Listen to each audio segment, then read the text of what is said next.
ಚೊಂಬಿನ ಜಾಹೀರಾತಿಗೆ BJP danger ಅಂತ ತಿರುಗೇಟು ನೀಡಿದೆ. ಕರ್ನಾಟಕಕ್ಕೆ ಮೋದಿ ಸರ್ಕಾರದ ಕೊಡುಗೆ ಚಂಬು ಎಂಬ ಕಾಂಗ್ರೆಸ್ ಜಾಹೀರಾತಿಗೆ ತಿರುಗೇಟು ನೀಡಿರುವ ಕರ್ನಾಟಕ ಬಿಜೆಪಿ ನಾಯಕರು ಕಾಂಗ್ರೆಸ್ ಅಂದ್ರೆ ಡೇಂಜರ್ ಎಂಬ ಜಾಹೀರಾತನ್ನ ನೀಡಿದೆ.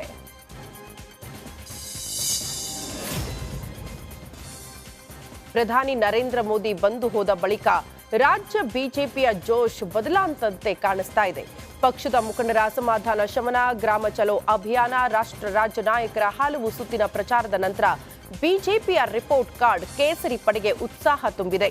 ಬೀರು ಬಿಸಿಲಿನಲ್ಲಿ ಮೋದಿ ಒನ್ ಮ್ಯಾನ್ ಶೋ ರಾಜಕೀಯ ಲೆಕ್ಕಾಚಾರವನ್ನೇ ಅಲುಗಾಡಿಸಿಬಿಟ್ಟಿದೆ. ಗ್ಯಾರಂಟಿ ಯೋಜನೆಗಳು ಕೈ ಹಿಡಿಯಲಿದೆ ಎಂಬುದು ಕಾಂಗ್ರೆಸ್ ಆಶಾಭಾವನೆ. ಆದರೆ ರಾಜ್ಯಕ್ಕೆ ಗ್ಯಾರಂಟಿ ಇರಲಿ, ದೇಶಕ್ಕೆ ಮೋದಿ ಬರಲಿ ಎಂಬ ಮಾತು ಅಖಾಡದಲ್ಲಿ ಹಾಸು ಹೊಕ್ಕಾಗಿದೆ.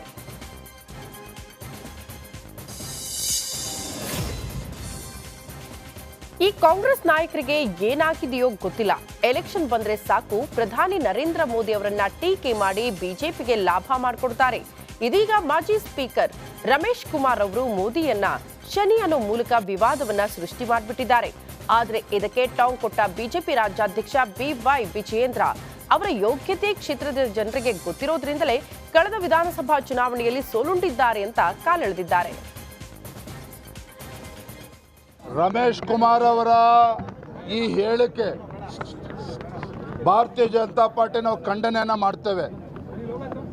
ರಮೇಶ್ ಕುಮಾರ್ ಅವರು ಮಾಜಿ ಸ್ಪೀಕರ್ ಏನಿದ್ದಾರೆ, ಅವರ ಯೋಗ್ಯತೆ ಏನು ಅಂತಕ್ಕಂಥದ್ದು ಅವರ ಕ್ಷೇತ್ರದ ಮತದಾರರಿಗೆ ಗೊತ್ತಿದೆ. ಹಾಗಾಗಿನೇ ಕಳೆದ ಚುನಾವಣೆಯಲ್ಲಿ ಅವರು ಸೋಲ್ಸಿರ್ತಕ್ಕಂಥದ್ದು. ಇವತ್ತು ಆಚಾರವಿಲ್ಲದ ನಾಲಿಗೆ, ಇವತ್ತು ಅವರ ನಾಲಿಗೆ ಅವರ ಸಂಸ್ಕೃತಿಯನ್ನು ತೋರಿಸ್ತದೆ.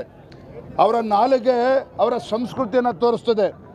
ಒಬ್ಬ ಮುಖ್ಯಮಂತ್ರಿಗಳ ಸ್ಥಾನದಲ್ಲಿ ಕೂತಿರ್ತಕ್ಕಂಥ ಮಾನ್ಯ ಸಿದ್ದರಾಮಯ್ಯನವರು 6.5 ಕೋಟಿ ಜನರಿಗೆ ಮುಖ್ಯಮಂತ್ರಿಗಳು ಅನ್ನೋದನ್ನ ಕೂಡ ಮರೆತು ಈ ದೇಶದ ಪ್ರಧಾನಮಂತ್ರಿ, ಗೌರವಾನ್ವಿತ ಪ್ರಧಾನಮಂತ್ರಿಗಳ ಬಗ್ಗೆ ಅವರು ಹೇಳಿರ್ತಕ್ಕಂಥ ಹೇಳಿಕೆ, ಒಬ್ಬ ನಾಲಾಯಕ್ ಪ್ರಧಾನಮಂತ್ರಿ ಅಂತಕ್ಕಂಥ ಉದ್ದಟತನದ ಹೇಳಿಕೆ ಇವತ್ತೇನು ಮಾನ್ಯ ಮುಖ್ಯಮಂತ್ರಿಗಳು ಕೊಟ್ಟಿದ್ದಾರೆ. ಇವತ್ತು ರಾಜ್ಯದಲ್ಲಿ ಸಂಪೂರ್ಣವಾಗಿ ಕಾನೂನು ಸುವ್ಯವಸ್ಥೆ ಹಾಳಾಗಿದೆ. ಕಾನೂನು ಸುವ್ಯವಸ್ಥೆ ಸಂಪೂರ್ಣವಾಗಿ ಹಾಳಾಗಿದೆ.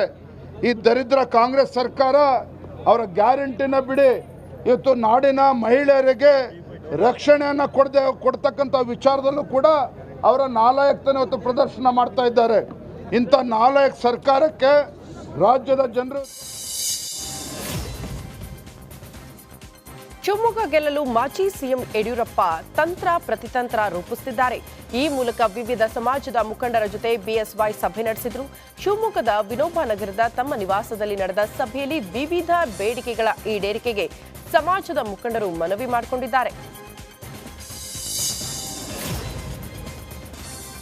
ಬಿಜೆಪಿಯಿಂದ ಮಾಜಿ DCM KS ಈಶ್ವರಪ್ಪರನ್ನ ಬಿಜೆಪಿ ಉಚ್ಚಾಟನೆ ಮಾಡಿದೆ. 6 ವರ್ಷಗಳ ಕಾಲ ಉಚ್ಚಾಟನೆ ಮಾಡಿ ರಾಜ್ಯ ಬಿಜೆಪಿ ಶಿಸ್ತು ಸಮಿತಿ ಅಧ್ಯಕ್ಷ ಲಿಂಗರಾಜು ಪಾಟೀಲ್ ಆದೇಶ ಹೊರಡಿಸಿದ್ದಾರೆ. ಪುತ್ರ KE ಕಾಂತೇಶ್ಗೆ ಹಾವೇರಿ ಟಿಕೆಟ್ ಸಿಗದಿದ್ದಕ್ಕೆ ಶಿವಮೊಗ್ಗ ಕ್ಷೇತ್ರದಿಂದ KS ಈಶ್ವರಪ್ಪ ಸ್ಪರ್ಧೆ ಮಾಡುತ್ತಿದ್ದಾರೆ. ಚುನಾವಣಾ ಕಣದಿಂದ ಹಿಂದೆ ಸರಿಯುವಂತೆ ಬಿಜೆಪಿ ರಾಜ್ಯಾಧ್ಯಕ್ಷ ವಿಜೇಂದ್ರ ಮನವಿ ಮಾಡಿದರು. ಆದರೆ ಅಂತಿಮವಾಗಿ ಚುನಾವಣಾ ಕಣದಲ್ಲಿ ಉಳಿದಿದ್ದಾರೆ.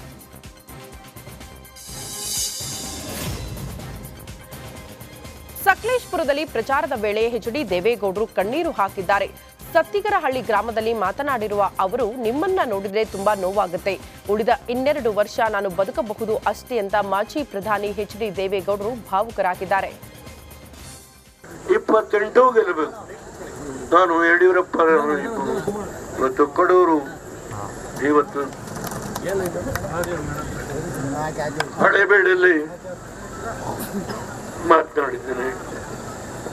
ನನ್ನ ಮನಸ್ಸಿನಲ್ಲಿ ನೋವಿದೆ. ಅವರ ಮೇಲೆ ಸುಮಾರು